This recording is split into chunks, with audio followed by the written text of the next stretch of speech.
Coucou tout le monde, nous voilà pour une nouvelle vidéo. J'ai décidé dans cette vidéo de vous présenter le matériel avec lequel je travaille, notamment pour mon journal créatif et également pour mon bougeot, donc mon bullet journal.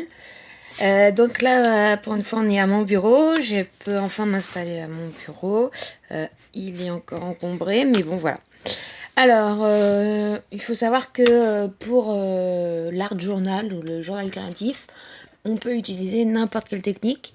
Moi, mon but, c'est effectivement de m'essayer à de nouvelles techniques artistiques que je ne connais pas encore. Et également de laisser libre à ma créativité, comme je vous l'ai déjà expliqué dans une précédente vidéo. Donc, au niveau matériel, j'utilise principalement des feutres. Donc, vous allez voir, Faber-Castell, des feutres à alcool. J'ai des pastels sous forme de crayon. Je peux utiliser parfois des crayons de couleur, de l'aquarelle, voilà. Alors, on va commencer par l'aquarelle. Donc, c'est un petit set qu'une amie m'a offert pour démarrer. Voilà, donc ça se présente comme ça, avec une petite palette. J'ai racheté récemment un godet de noir parce que j'en avais pas. Donc, je vous ferai une vidéo si ça vous intéresse sur la technique de l'aquarelle. Un petit tuto, mais voilà. Ce que je peux utiliser. Ensuite, alors j'ai découvert ça, ma mère avait déjà découvert, mais à travers plusieurs vidéos, certaines personnes utilisent ce qu'on appelle du gesso, comme vous voyez, l'anti-universel. Alors là, c'est la marque PBO, mais il en existe plusieurs marques. Ça, c'est sous forme de tube, mais ça existe en forme de pot, plus ou moins grand. Alors, qu'est-ce que c'est que le gesso? Donc, c'est une sorte de pâte blanche, hein, ça ressemble, c'est assez liquide, ça forme comme de la colle. Donc vous l'appliquez sur votre feuille avant, ou même sur votre toile en fait avant, sur tout objet que vous allez peindre. Qu'est-ce que ça fait? Ça va permettre déjà à la peinture à mieux s'absorber, du coup elle ne transpercera pas et les couleurs du coup resteront plus fidèles. Donc là je vais vous donner un exemple où j'ai utilisé ça. Par exemple ici, vous voyez, j'ai mis le gesso avant de mettre l'aquarelle. Et là, pas de souci de transparence. Voilà. Ensuite, donc pour mes collages, j'ai acheté ça au BHV, mais vous pouvez le trouver n'importe où. Un gel bruyant, c'est une colle. C'est un premier essai. J'ai fait qu'un seul essai avec pour l'instant. On verra si à terme d'utilisation ça me plaît pas. Donc voilà, mes chouchous. Donc c'est les feutres Faber-Castell. Donc bon là j'ai plusieurs coffrets. Vous voyez, je commence à en avoir plusieurs. Là j'ai 2 coffrets. Alors c'est des feutres qui valent quand même un petit peu cher. C'est pas des feutres de coloriage qu'on peut donner à des enfants.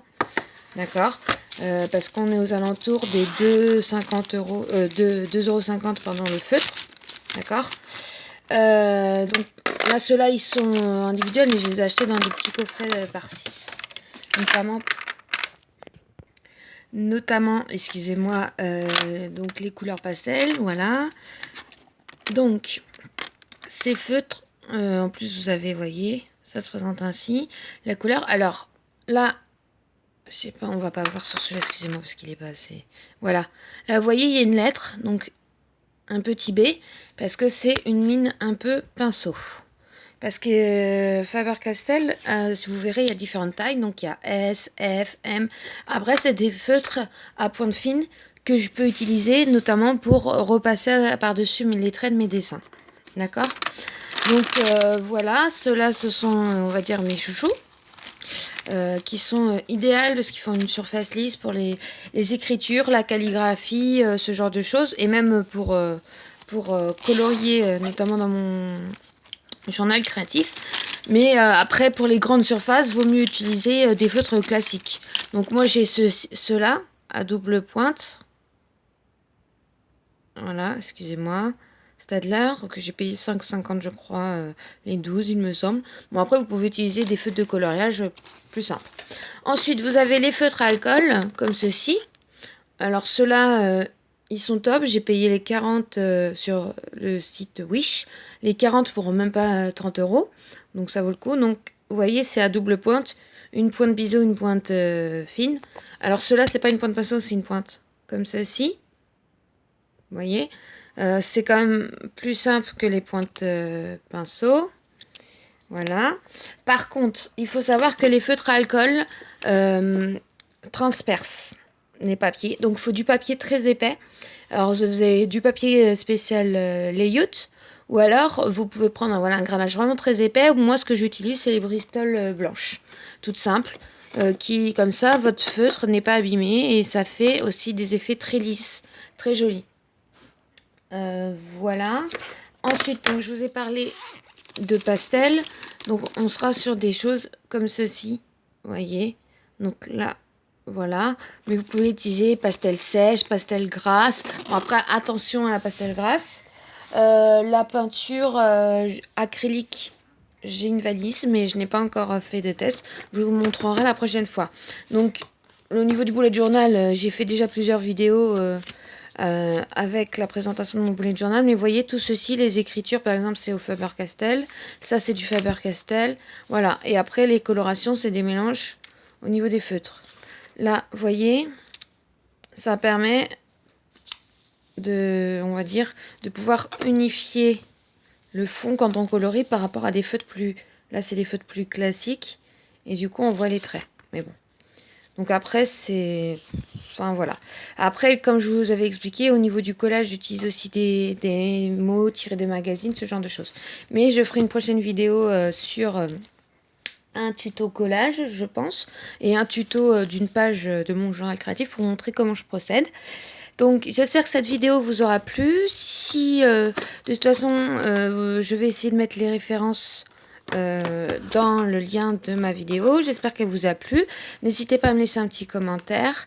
Je vous ferai une prochaine vidéo, comme je vous ai dit, un petit tuto avec une de mes créations pour vous montrer ce que j'ai fait. Et puis voilà, avant de partir, enfin avant de terminer cette vidéo, je vous montre une petite aquarelle que j'ai fait. Voilà, donc pour vous montrer ce que ça donne l'aquarelle, l'effet pour ceux qui ne connaissent pas. Donc c'est ma chatte Freya représentée sur le radiateur.